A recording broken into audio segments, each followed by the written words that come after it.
प्रिय विद्यार्थियों, आज इस कक्षा में हम कामायनी में छायावाद का उन्मेष विषय पर चर्चा करेंगे। विद्यार्थियों, हम जानते हैं कि छायावादी युग का सर्वश्रेष्ठ काव्य कामायनी है, इसमें कोई संदेह नहीं है। जयशंकर प्रसाद छायावाद के प्रमुख कवि हैं और कामायनी की रचना छायावाद के प्रौढ़ काल में हुई है। इसलिए हम इस प्रश्न पर विचार करने से पहले कि कामायनी को छायावादी काव्य के रूप में स्थापित करना, मानना कहाँ तक संगत है, इस प्रश्न पर विचार करने से पहले हमें छायावाद के विषय में थोड़ी सी जानकारी लेनी होगी, इस पर थोड़ी सी चर्चा करनी होगी। विद्यार्थियों, छायावाद के संबंध में आलोचकों के विभिन्न मत हैं। कुछ आलोचक कहते हैं कि छायावाद एक नवीन काव्यधारा है जिसने आधुनिक काव्य को अभिव्यक्ति संबंधी नई पद्धति प्रदान की है, किंतु अनुभूति की दृष्टि से इसने कोई मौलिक योगदान नहीं दिया है।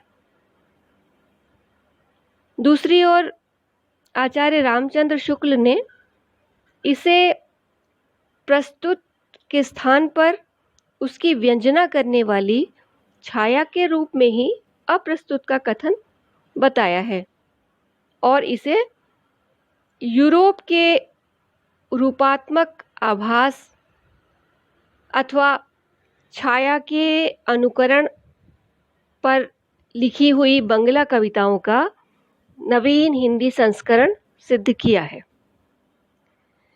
प्रसाद जी ने इस मत का विरोध करते हुए छायावाद को भारतीय परंपरा में ही विकसित काव्य की एक नवीन प्रणाली सिद्ध किया है और इसकी रूपरेखा को समझाने के लिए इस प्रकार कहा है कि मोती के भीतर छाया की जैसी तरलता होती है, वैसी ही कांति की तरलता अंग में लावण्य कही जाती है।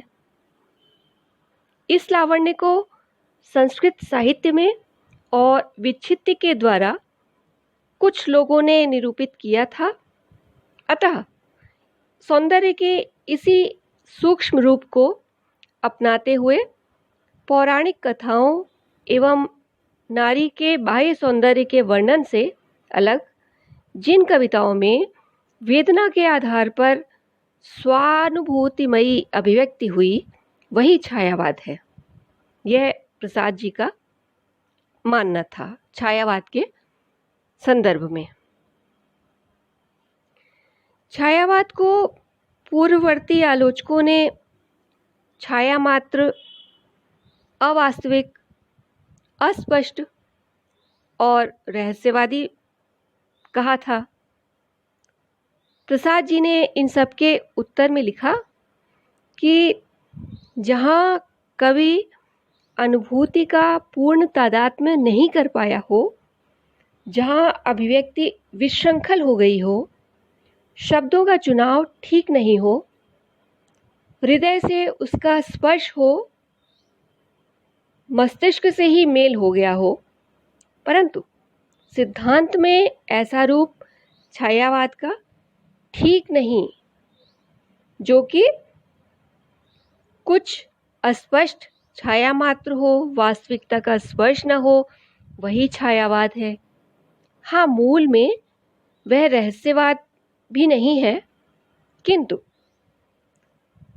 प्रकृति का आलंबन, स्वानुभूति का प्रकृति से तादात्म्य नवीन काव्य धारा में होने लगा है, किंतु प्रकृति से संबंध रखने वाली कविता को ही छायावाद नहीं कहा जा सकता।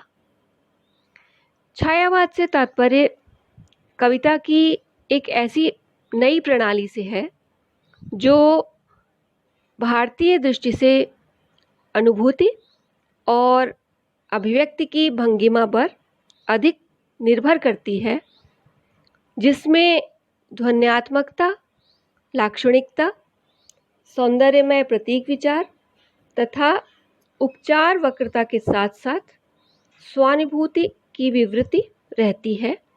यह प्रसाद जी का कथन है छायावाद के संदर्भ में। वास्तव में छायावाद में केवल अभिव्यक्ति की नवीन पद्धति ही नहीं दिखती, बल्कि हिंदी काव्य के क्षेत्र में अनुभूति संबंधी विलक्षणता भी दिखाई देती है। इस संदर्भ में हम ये कह सकते हैं कि प्रसाद जी ने कामायनी महाकाव्य की रचना परंपरा से बिल्कुल उन्मुक्त होकर, अलग होकर अनुभूति और अभिव्यक्ति की नवीन पद्धति से ही की है। इस आधार पर निश्चित तौर से यह स्वीकार किया जा सकता है कि कामायनी आधुनिक काल के छायावादी युग का श्रेष्ठ काव्य है। विद्यार्थियों, कामायनी में छायावाद का अध्ययन हम दो शीर्षकों के, दो बिंदुओं के अंतर्गत करेंगे। पहला है कामायनी में छायावाद का अनुभूति पक्ष और दूसरा है कामायनी में छायावाद का अभिव्यक्ति पक्ष। अपनी अगली कक्षाओं में हम इसी विषय पर चर्चा करेंगे।